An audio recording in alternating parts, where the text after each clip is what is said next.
Buenas tardes, chicas. El día de hoy vamos a repasar el tema de reproducción humana, como dice ahí, una clase que tuvieron el martes 2 de junio con la profesora Magdalena, ¿de acuerdo? Y el día de hoy vamos a volver a pasar estos contenidos haciendo énfasis en los tópicos que ustedes mencionaron. Bien, el repaso del día de hoy va a ser dirigido por mí, el profe Jorge, y al final de esta ronda, de esta clase, sí va a haber una ronda de preguntas, ¿de acuerdo? Para que sigan hasta el final y podamos repasar estos contenidos, ¿de acuerdo? Muy bien.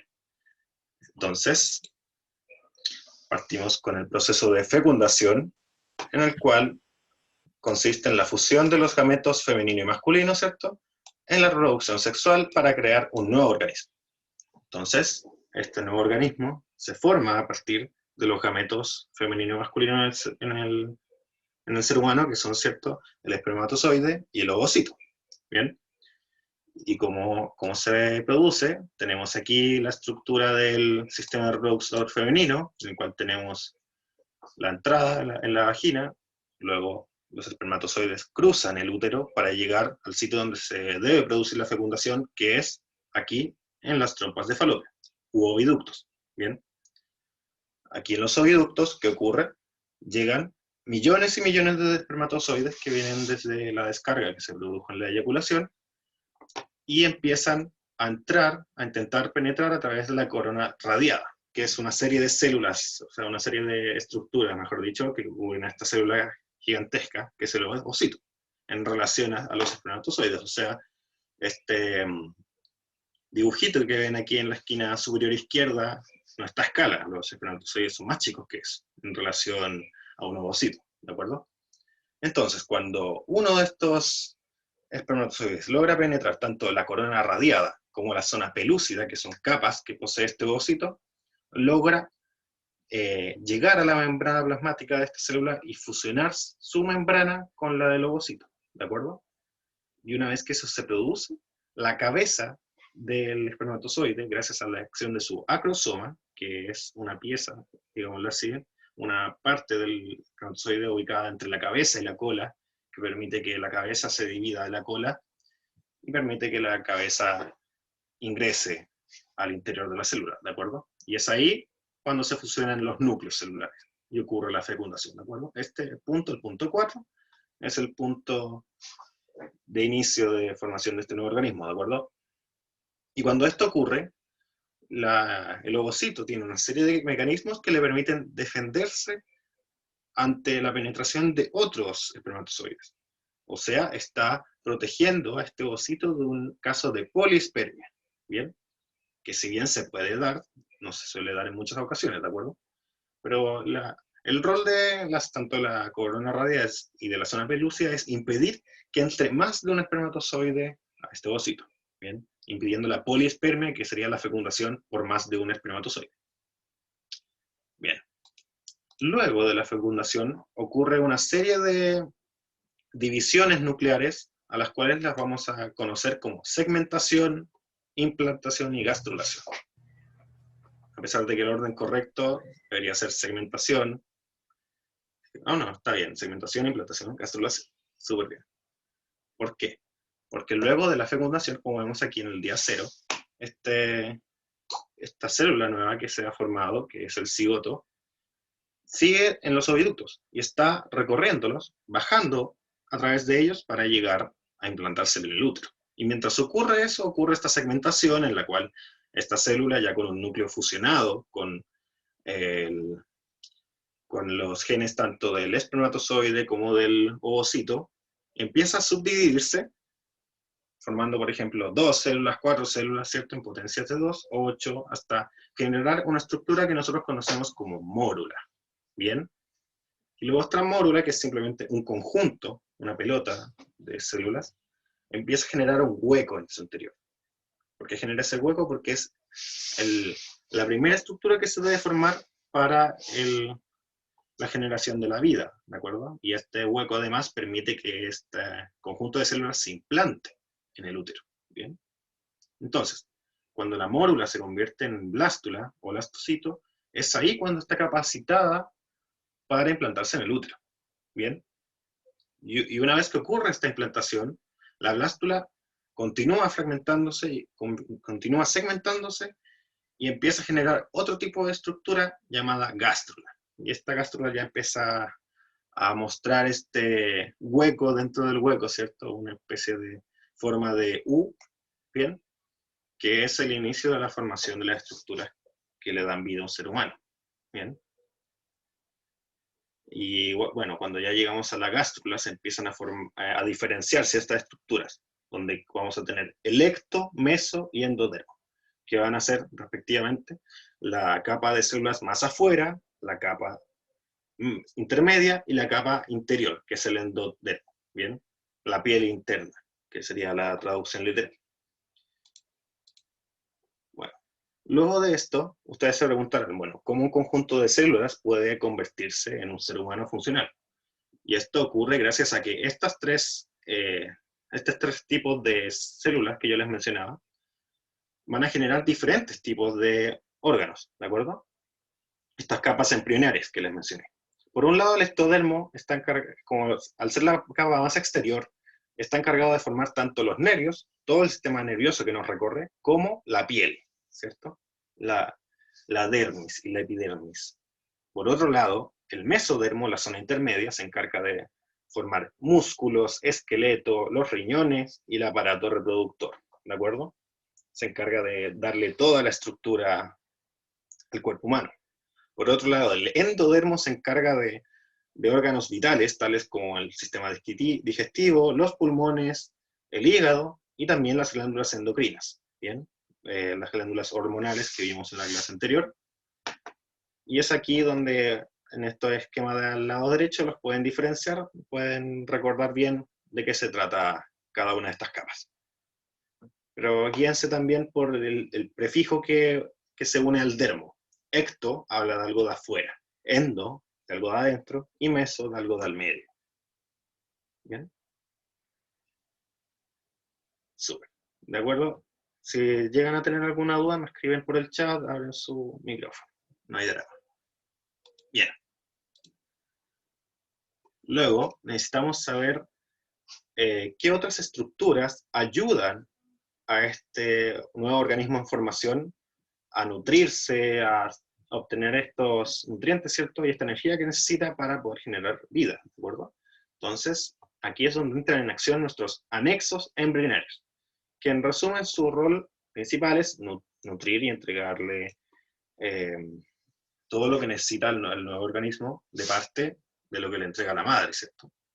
Todos estos vasos sanguíneos son intercambios entre el cuerpo de la madre y el cuerpo del feto que contiene su interior, ¿de acuerdo? Y entre estos anexos embrionarios, el más conocido, por supuesto, es la placenta, que es este conjunto, ¿cierto?, de capilares, de vasos sanguíneos, esta estructura que le entrega la nutrición necesaria al feto. También vamos a tener un cordón umbilical que une a que en fases posteriores va a unir al feto ya crecido con la placenta. Este cordón umbilical va a contar con capilares, ¿cierto?, con vasos sanguíneos, que luego del parto se van a secar y luego se le va a cortar este cordón umbilical al bebé. El extremo que queda pegado al bebé también se seca y esto termina generando el ombligo, ¿cierto? Es el lugar donde antes estaba el cordón umbilical. Por otro lado, tenemos otros anexos que se encargan de la provisión de nutrientes al feto, y estos son el saco vitelino, el saco amniótico o amnios, ¿cierto?, como sale aquí, una cavidad amniótica, ¿ya? Este es el embrión en este caso, en una fase más temprana, antes de llegar a feto. También tenemos el corión y las vellosidades coriónicas, que también cumplen un rol similar a la placenta, y también el alantoides, que está protegiendo aquí y va de la mano con el cordón umbilical. ¿Bien? Gracias a la acción de estos anexos embrionarios y de la placenta, por supuesto, que como les venía diciendo, se encarga del intercambio metabólico, o sea, de nutrientes, de productos y de desechos del bebé, y se los entrega al cuerpo de la madre para que éste se encargue de excretarlos, ¿cierto? Se encarga de la respiración del bebé, se encarga de la nutrición del bebé, se encarga también, por supuesto, de las excreciones del bebé. Y esto es gracias a la estructura, por supuesto, de la placenta y al cervix, que también empieza a crecer y a desarrollarse a tamaños mucho mayores de los que tenía antes de que se produciera el embarazo. Y aquí en su mano derecha pueden encontrar esta estructura, que es nuestra placenta una vez que se retira del vientre materno, luego del parto. Bien.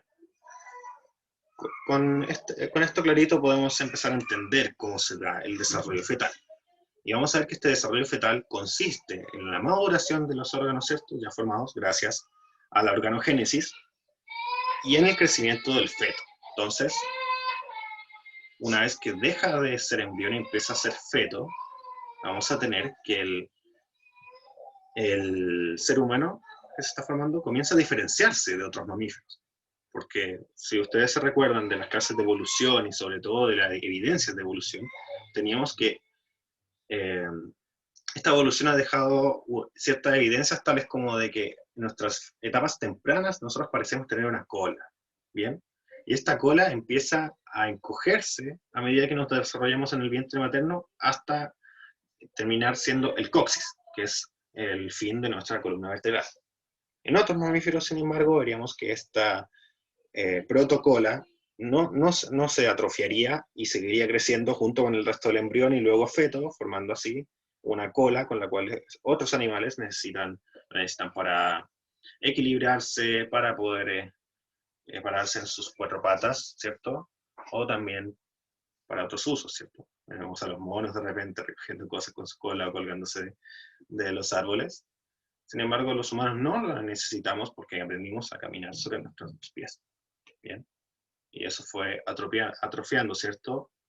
Mediante el proceso de evolución fue atrofiando el desarrollo de nuestra cola. ¿Bien? Entonces, una vez que se desarrolla el feto y llega más o menos a las 40 semanas, eso se entiende como un desarrollo normal del feto. Cuando se ocurre antes el parto, se habla de un bebé prematuro, ¿cierto? Y en algunas ocasiones, debido a que le falta cierto desarrollo, se le lleva a este bebé a incubadoras, ¿correcto? Que cumplen el rol del vientre materno.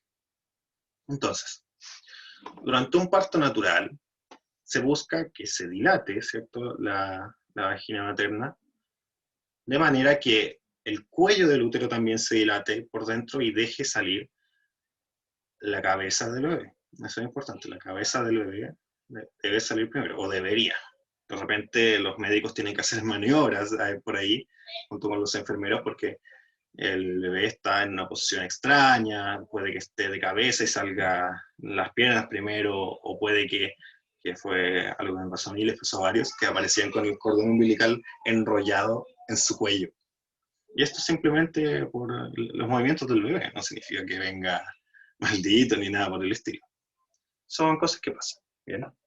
Entonces, se dilata el cuello uterino y esto permite que finalmente, durante un parto natural, por supuesto, el bebé salga a través de la vagina. En otras situaciones, por ejemplo, un bebé que tenga la cabeza muy grande, o que en general sea muy grande, o que sea muy gordito también, o que se den todas estas condiciones en las cuales el bebé no pueda salir por un parto natural y esto sea peligroso tanto para la madre como para el bebé, se procede a hacer una operación que se llama cesárea, ¿cierto? En la cual se le realiza un corte a la madre en la zona subabdominal y esto permite extraer al feto por esa vía. Bien. Luego del parto, por supuesto, viene una nueva etapa. Bueno, aquí también podemos explicar el nacimiento en sí, que es cuando el bebé es expulsado del vientre materno y se le realiza, ¿cierto?, la tradicional palmadita en las pompis para que el bebé comience a respirar por su cuenta. Ya deja de tener el intercambio gaseoso con la placenta y por supuesto con la ayuda de la madre y debe empezar a realizar ese intercambio gaseoso por su cuenta, gracias a sus pulmones. Y luego, bueno, el alumbramiento es la etapa en la que se conoce como la retirada de todos estos compuestos que permitían la supervivencia del bebé, tales como la placenta, el corión, etc. Todos estos deberían ser capaces de empezar a caerse por sí solos del endometrio. Bien. Sin embargo, durante esta operación, ¿cierto? Durante el parto natural, son los mismos profesionales de la salud los que retiran estos materiales. ¿Por qué? De no ser así, estos materiales que ya no tienen un uso ahí, están como material de desecho, pueden terminar causando que se pudra esa zona dentro de la madre y pueden terminar causando infecciones. Así que es importante el proceso de alumbramiento porque permite sacar todos estos materiales que ya no están siendo utilizados ahí. Bien. Luego del parto, por supuesto, ya tenemos un bebé recién nacido y es aquí cuando la madre comienza un proceso de lactancia con el bebé, el cual su cuerpo, luego del proceso de parto, empieza a generar ciertas hormonas, ¿cierto? Empieza a generar prolactina, y esta prolactina es la que permite que la madre genere leche. Bien. Y hay diferentes tipos de leche dependiendo de las etapas de crecimiento. Por ejemplo, el calostro es un fluido que se genera entre 2 a 5 días tras el parto, como la primera leche, y tiene un color amarillento. Y también tiene un alto contenido proteico.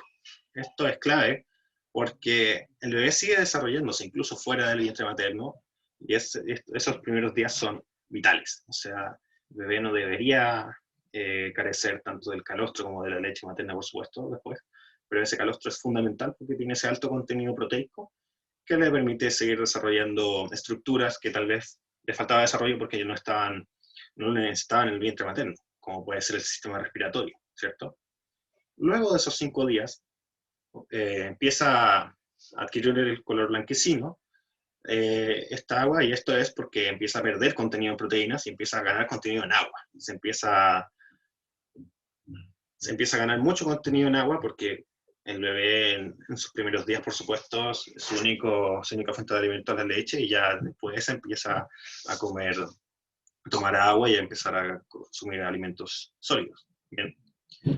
Pero es esta leche madura, la que empieza a generarse después de los 6 días tras el parto, la que le entrega los nutrientes con los que un bebé debería desarrollarse durante su primera infancia.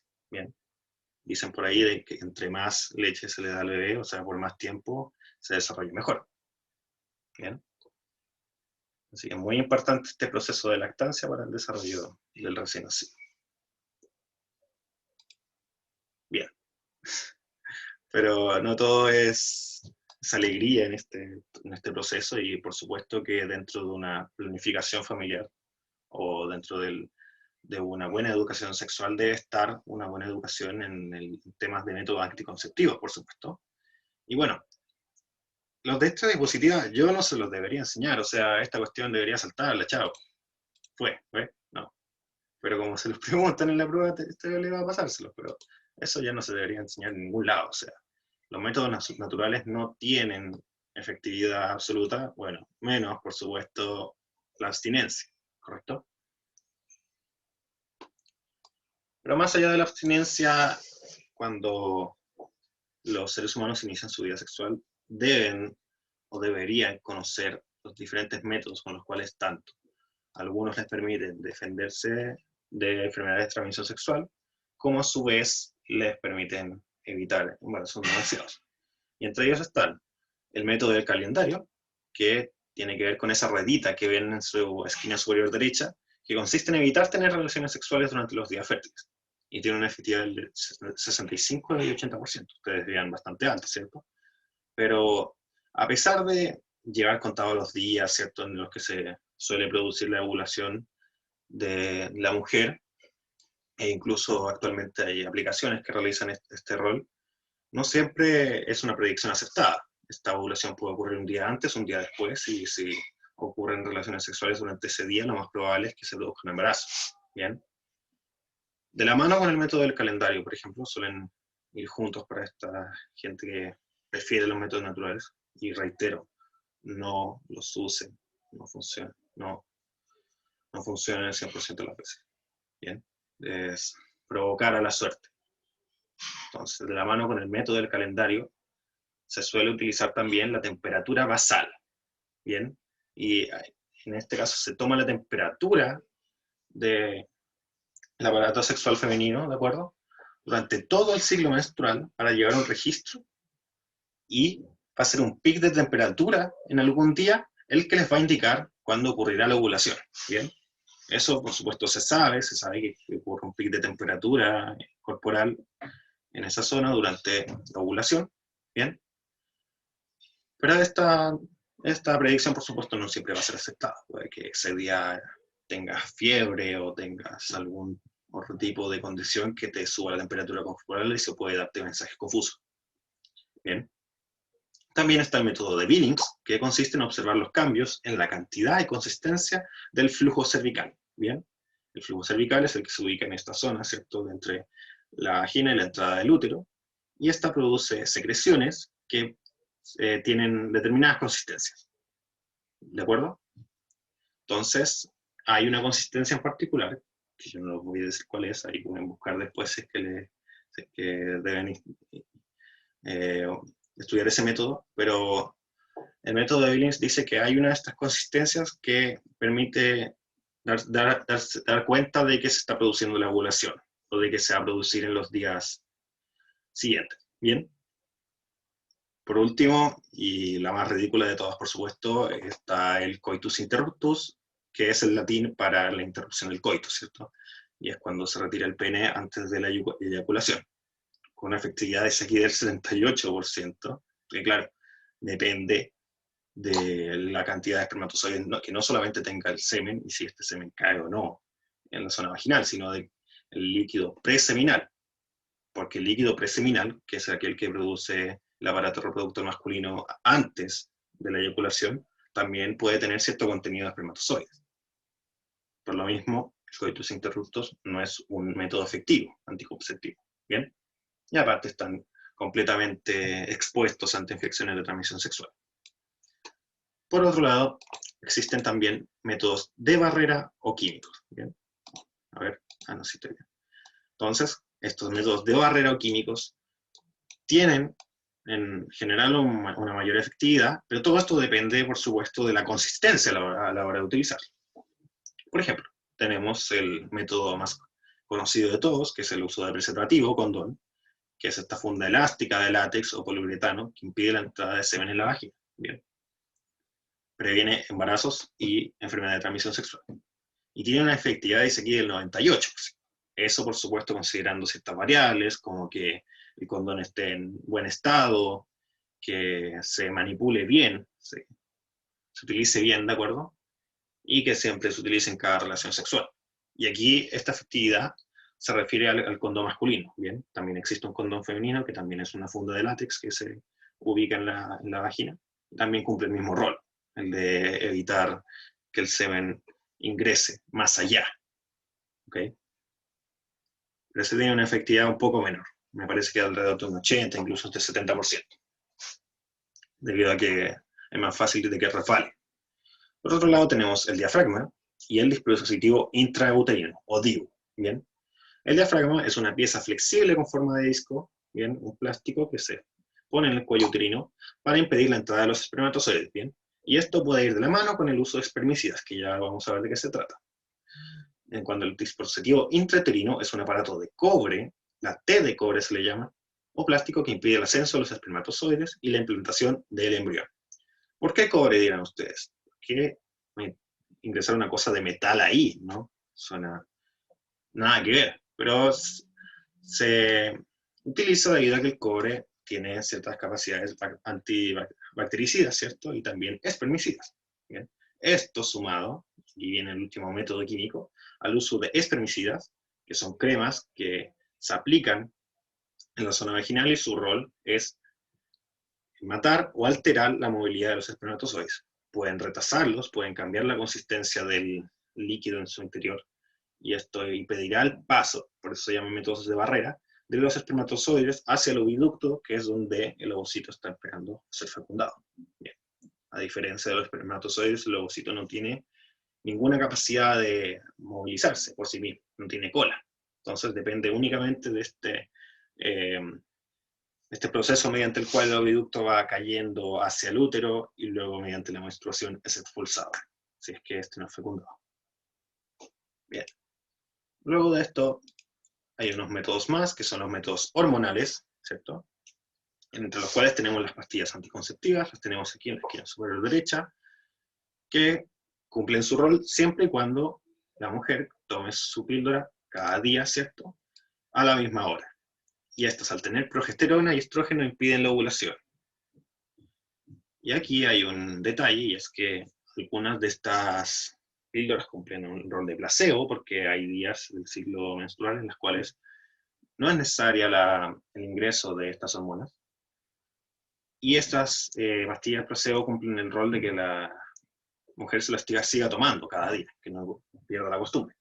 Y tienen una efectividad del 99% debido a que impiden la ovulación, por ende no puede haber fecundación sin que ocurra esta ovulación. Pero claro, no puede ser del 100% porque siempre puede haber un uso inconsistente de estas píldoras. Bien. En cuanto al parche, el parche cumple el mismo rol y es un parche con hormonas que se coloca sobre la piel del vientre, ¿cierto? Aquí, en los glúteos, brazos o espalda. En cualquier lugar donde pueda estar cerca de capilares sanguíneos y puedan ser distribuidas estas hormonas a través del cuerpo. Esta libera hormonas que impiden la ovulación y hace más denso el moco cervical. O sea, cumple dos roles cumple dos roles, en este caso, cumpliría un rol hormonal, ¿cierto? Y también un rol hormonal también, pero que permite un método de barrera, que es hacer más denso el moco cervical. Ahí impediría el ingreso de espermatozoides y aparte ya no habría ovulación, por lo que tampoco se produciría la fecundación. Y tiene una efectividad menor a las pastillas anticonceptivas porque a diferencia de estas pastillas que se van administrando día a día, el parche se va administrando de manera continua, en concentraciones más pequeñas a lo largo, supongamos, de un mes. ¿Ya? En el caso de la inyección, también se inyectan hormonas para evitar la liberación del ovocito y provoca que el moco cervical sea más espeso. ¿Bien? Se estarán dando cuenta que varios de estos métodos causan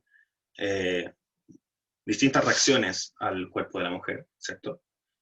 Y es por ello que los métodos hormonales hay que tener mucho cuidado al usarlos, porque pueden producir, por supuesto, muchos efectos adversos. ¿Bien?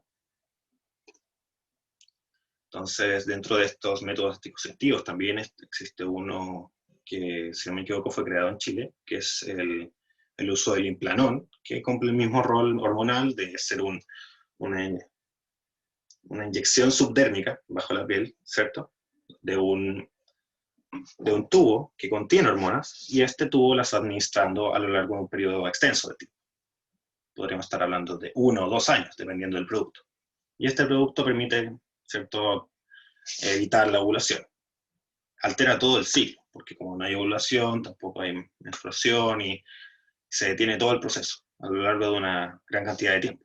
Y esto, por supuesto, alterando el ciclo natural y produciendo diferentes reacciones a las nuevas hormonas que están entrando en el cuerpo. Por último, sumado a estas opciones, existe la opción del anillo vaginal, que es un anillo flexible que se coloca en la vagina y libera hormonas para evitar la ovulación. Todos estos, como verán, tienen una efectividad casi del 100%, pero siempre dependen de la consistencia a la hora de usarlos.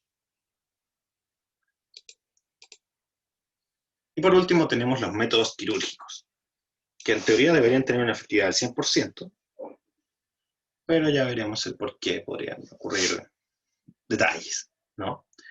La opción femenina es la ligadura de trompas, o el corte de las mismas, que consiste en seccionar y coser las trompas de falopio para impedir el paso del ovocito y de los espermatozoides.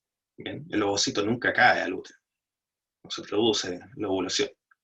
Entonces, aquí debería ser casi imposible que esto ocurra, pero puede haber detalles como que solamente se haya cosido pero no se haya seccionado la trompa, o que la ligadura no sea lo suficientemente apretada, por ejemplo.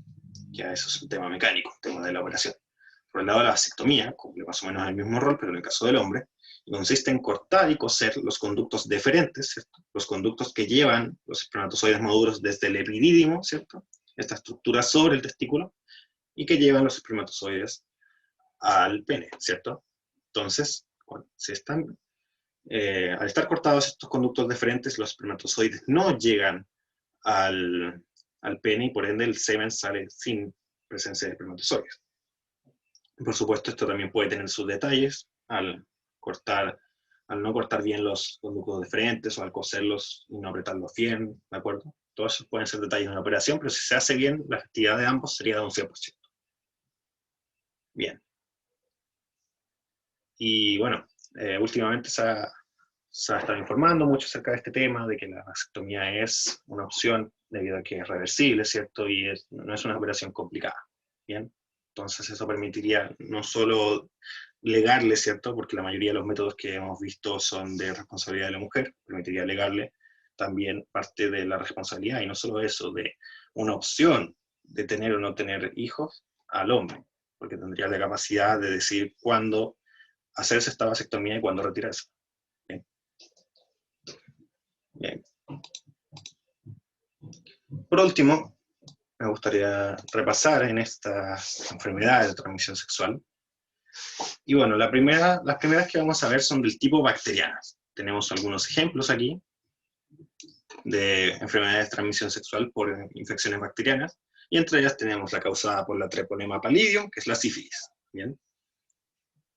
Y tiene síntomas bastante desastrosos, como por ejemplo, primero la aparición de llagas, de heridas en la piel, que en principio no duelen, pero luego que curan, aparece sarpullido en esta misma piel, aparece piurito, piel roja, puntitos que te empiezan a picar, y luego que estos síntomas desaparecen, ya en una tercera fase de esta enfermedad, pueden ocurrir hasta daños en el sistema nervioso, porque ya esta treponema ha invadido todo el resto de tu cuerpo y ha empezado a causar estragos. Por otro lado, tenemos también la Neisseria gonorrhoeae, que produce la gonorrea, que produce micción dolorosa, ¿cierto? La acción de orinar, y la aparición de secreciones en los genitales, o sea, produce secreciones que antes no deberían darse, fluidos extraños, y todo esto debido al cuerpo que está desesperadamente tratando de expulsar la presencia de la Neisseria gonorrhoeae del organismo. Por último, también tenemos la clamidia trachomatis, que es por supuesto la clamidia, que es una enfermedad que produce dolor y aparición de secreciones en los genitales, similar al modus operandi de gonorrea. Bien.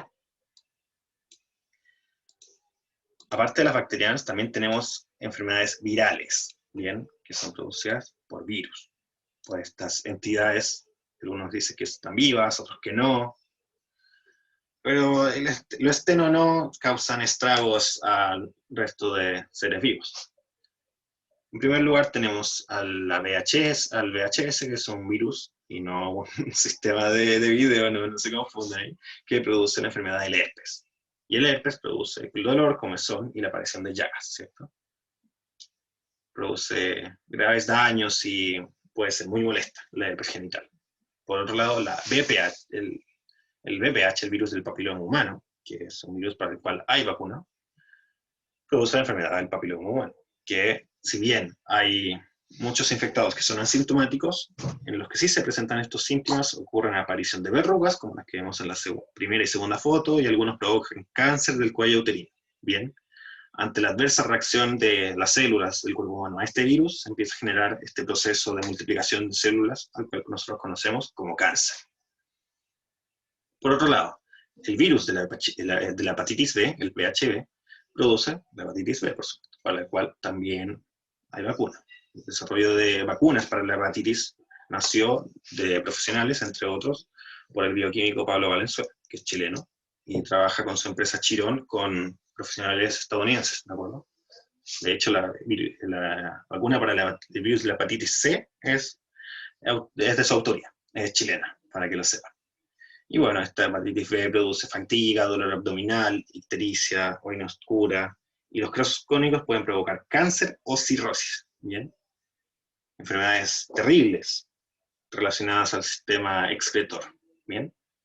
Finalmente, y me parece que podríamos decir que la pandemia más terrible a la que nos habíamos enfrentado, incluso más allá de la que estamos viviendo actualmente, y es la pandemia del VIH, de la expansión del síndrome de inmunodeficiencia adquirida, el SIDA. Y esta SIDA provoca primero una pérdida de peso, fiebre, fatiga e infecciones recurrentes, debido a, como dice el nombre del síndrome, causa estragos al sistema inmune.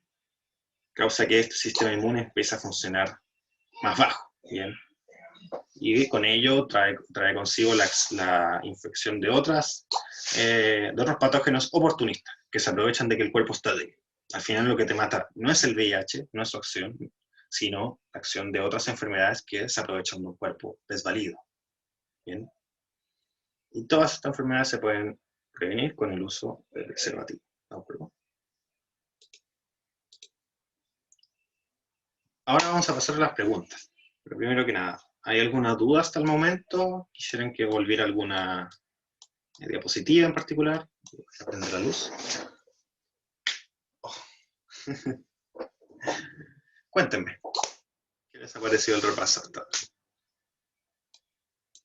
Y bueno, les digo al tiro, aquí no hay mentiras, estas preguntas son las mismas que ustedes vieron en junio. Y a mí me quedó todo claro, súper.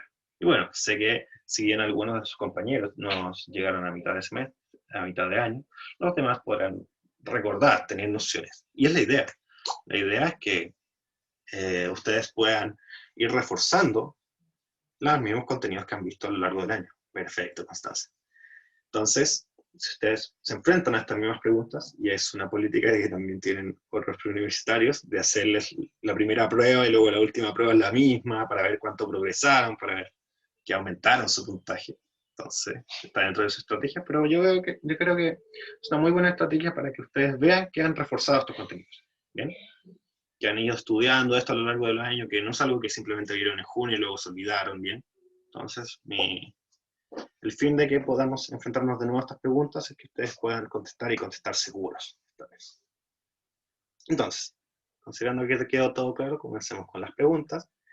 La primera nos dice, la poliespermia no puede ocurrir debido a, y nos da 3 ítems. El primero sería la presencia del acrosoma en los espermatozoides, la liberación de gránulos corticales, o 3, la presencia de la corona radiada. ¿Cuál de estas les parece correcta? ¿Quién se la juega?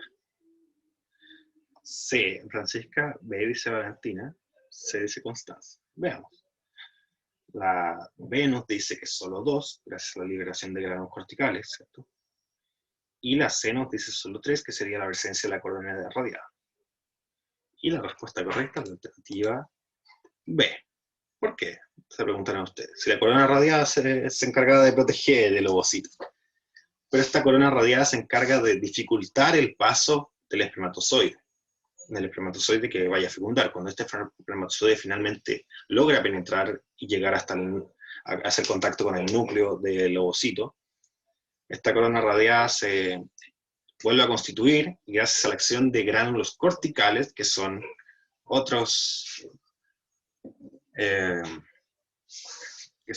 estructuras relacionadas al ovocito que se encargan de eliminar el resto de la presencia de espermatozoides alrededor del ovocito. Es gracias a la liberación de estos gránulos, apenas ocurre la fecundación, lo que impide la poliespermia. Porque a mí me da lo mismo la presencia de la corona radiada, los espermatozoides podrían seguir llegando, seguir entrando, pero sin la acción de estos gránulos corticales, la defensa del ovocito no podría ocurrir. Por el lado de la 1, que bueno que nadie la contestó, pero para afianzar eso, la presencia del acrosoma no es una razón por la cual la poliespermia no podría ocurrir, por el contrario. El acrosoma, su rol es permitir la separación de cabeza y cola para que la cabeza del espermatozoide entre en contacto con el núcleo del ovocito. Bien, entonces aquí la alternativa correcta es la B. Avancemos. Pregunta 2 nos dice, para que se cumpla la fecundación y se desarrolle normalmente, es necesario que 1. Los espermatozoides estén capacitados. 2. El ovocito tenga su segunda división meiótica terminada. Y 3. El espermatozoide posea acrosoma. Vamos. Yo sé que ustedes se la saben. Tiene una pillería que nosotros vimos en la clase de meiosis.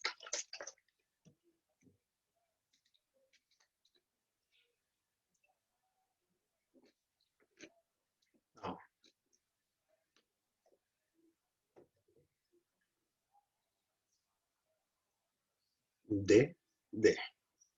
Veamos. D. Ya tengo 3 respuestas D. Veamos. Serían, según ustedes, que necesitamos que los espermatozoides estén capacitados, 1, y que el ovocito tenga su segunda división meiótica terminada. Con la primera completamente de acuerdo.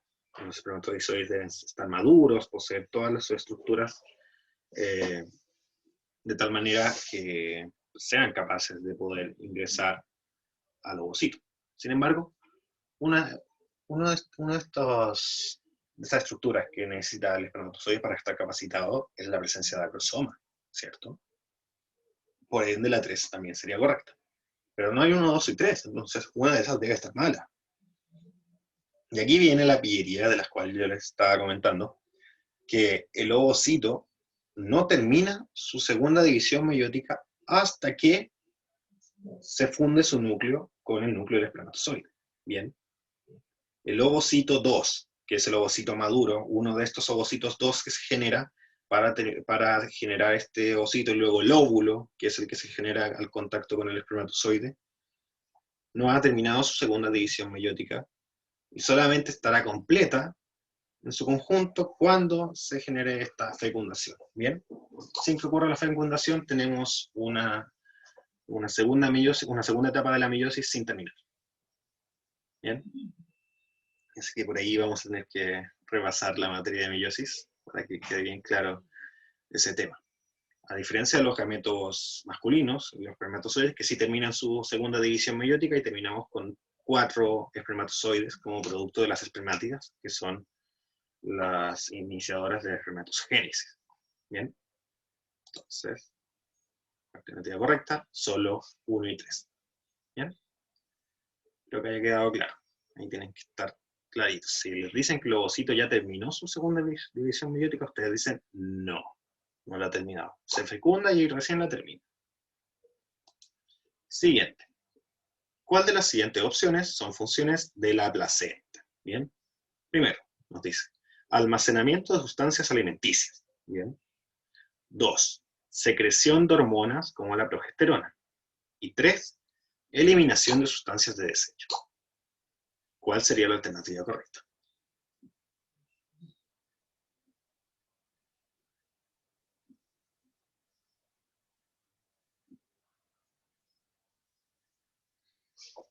Adelante, lo espero. Pueden revisar sus apuntes, pueden consultar en internet si es que lo consideran conveniente. Al fin y al cabo, nadie aquí les va a juzgar por ello. La idea es que puedan resolver sus dudas ahora.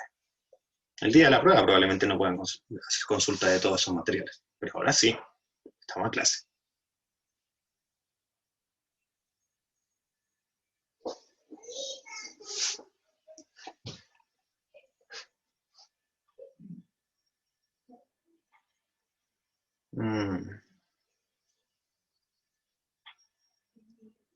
Dice Valentina, dudándola, pero sí, muy bien, gracias por jugarte. Serían todas las anteriores, ¿cierto? 1, 2 y 3. Almacena sustancias alimenticias, secreta hormonas y elimina sustancias de desecho. Veamos, absolutamente correcto. La placenta va almacenando ciertos nutrientes que luego los va a distribuir en la medida que sea necesario al embrión y posterior feto, gracias a la presencia del cordón umbilical. También, gracias a este mismo cordón umbilical, es capaz de secretar hormonas. Se convierte, ¿cierto?, en un órgano del sistema endocrino de la madre, porque permite que se secrete progesterona y eso permite que toda la estructura que mantiene vivo al bebé siga en el útero. Si no estuviera la progesterona alta durante el embarazo, se produciría un proceso similar a la menstruación y terminaría ocurriendo un aborto espontáneo. Por último, la eliminación de sustancias de desecho, por supuesto, es vital, y esto ocurre gracias a los mismos vasos sanguíneos que permiten que ingresen nutrientes al embrión. Bien, estos mismos vasos sanguíneos se encargan de eliminar las sustancias de desecho generadas por este.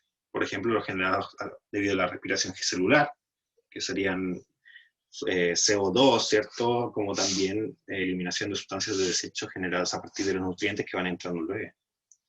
En este caso, el bebé al igual que su madre, empieza a generar su propio sistema circulatorio, pero este sistema circulatorio depende de la acción de los riñones de la madre. ¿Bien? Entonces, estamos claros. Sí, sí. Todavía no. Pregunta 4. La progesterona es considerada la hormona del embarazo. ¿Cuál de las siguientes situaciones justifican esta condición? Ya les soplé un poquito de esto en la pregunta anterior. La 1. Al disminuir los niveles plasmáticos, en el plasma sanguíneo, excepto de la hormona, luego de la fecundación se puede producir un aborto espontáneo. La 2. Hacia el final del embarazo los niveles de progesterona caen y el útero recupera su capacidad de contracción. Recordemos que el útero es un músculo y como tal ayuda al parto, por supuesto, al poder tener cierta capacidad de contraerse para expulsar al bebé del vientre materno, así como también de dilatarse para que sea posible el proceso de embarazo. Por último, nos dicen que la progesterona podría permitir el crecimiento del endometrio para la implantación del embrión. ¿Cuál sería la alternativa correcta, chiquillos? ¿Estamos bien de tiempo? No se preocupen, me llamo para tomar once, pero yo iré después. Disculpe por eso. Pero la clase está a las 9 y yo voy a estar aquí hasta las 9 para que sigamos resolviendo dudas. ¿De acuerdo? Así que adelante. Así que... dice Francisco. D dice Constanza. Veamos. Dice Valentín. Bien. Sería o 2 y 3 o 1, 2 y 3. Entonces estaríamos confirmado que 2 y 3 deben ser correctas. La 2 estaría en la 1. Veamos. Sí. Es la alternativa E. Son todas correctas. Ahí está el punto que les había mencionado en la pregunta anterior. Si llegan a disminuir estos niveles en el plasma sanguíneo de la madre de la progesterona, se puede producir un aborto espontáneo, porque, y ahí vamos al punto 2, el útero recuperaría esta capacidad de contracción, y como luego de un periodo en el cual la progesterona está alta, cuando la progesterona cae, es cuando se produce la menstruación. Y en este caso, como hay una implantación de embrión, se produciría un aborto espontáneo porque el útero botaría todo lo que está pegado en su interior. Se caería el endometrio y con ello todas las estructuras que mantienen el desarrollo embrionario. Bien, entonces, correcto. 1, 2 y 3. Muy bien. Pregunta 5. Nos dice, sobre la lactancia materna, ¿es correcto afirmar que 1. Su producción depende de estímulos nerviosos. 2. La hormona prolactina estimula la síntesis de leche.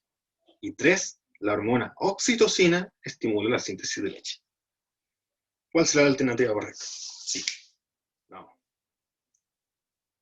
Aquí acudan a su intuición primero, porque estas preguntas de 1, 2 y 3 están hechas para confundirlos, de repente, y como verán acá, esta vez abusamos de que la respuesta correcta fuera 1, 2 y 3, porque a veces suele ser buen recurso contestar esa, cuando parecen ser todas correctas, pero no siempre es así.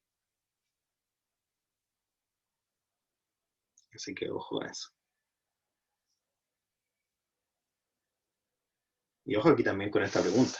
Combina tanto la materia, ¿cierto?, de este sistema reproductor, como los diferentes procesos de los sistemas nervioso y endocrino, que actúan, ¿cierto?, juntitos para poder permitir la homeostasis.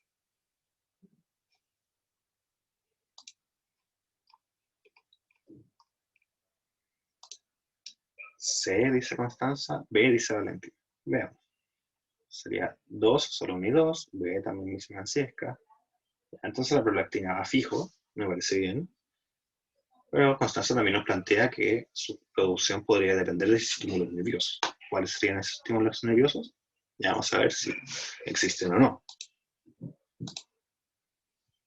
Y es muy bien, Constanza, la alternativa C. ¿Por qué? Porque bien, sabemos que la hormona prolactina, pro-leche, promueve la síntesis de leche, ¿cierto? Sin embargo, esta producción va a ser estimulada gracias a la influencia de estímulos nerviosos. Acuérdense de cómo actúan los sistemas nervioso y endocrino. El nervioso actúa bajo estímulos rápidos y produce respuestas rápidas también. En cambio, el sistema endocrino responde a estímulos de largo plazo y también produce respuestas de largo plazo.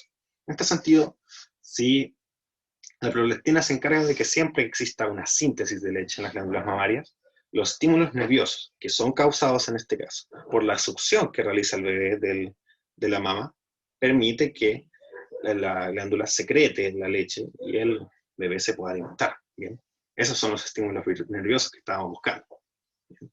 Y bueno, la oxitocina no tenía nada que ver en este sentido, no estimula la síntesis de leche. Entonces, solo 1 y 2, alternativa correcta. Bien, pregunta número 6. ¿Cuál de las siguientes alternativas representa correctamente la asociación entre un determinado método anticonceptivo y su mecanismo de acción? Entonces nos dice, ligadura de trompas interrumpe la ovulación, o que la vasectomía impide que los espermatozoides sean expulsados con la eyaculación. El método de calendario inhibe la secreción ovárica. El DIU impide la ovulación, y que el diafragma impide la implantación. ¿Cuál de estas asociaciones, ya entramos aquí a una prueba parece de términos pareados, que por lo menos a mi profe de biología y a mi mamá le encanta hacer este ítem en la prueba? ¿Cuál de estas asociaciones sería correcta? No, pero es que la imagen no sirve para contestar la pregunta, pero me parece muy chistoso. Muy bueno. Ya.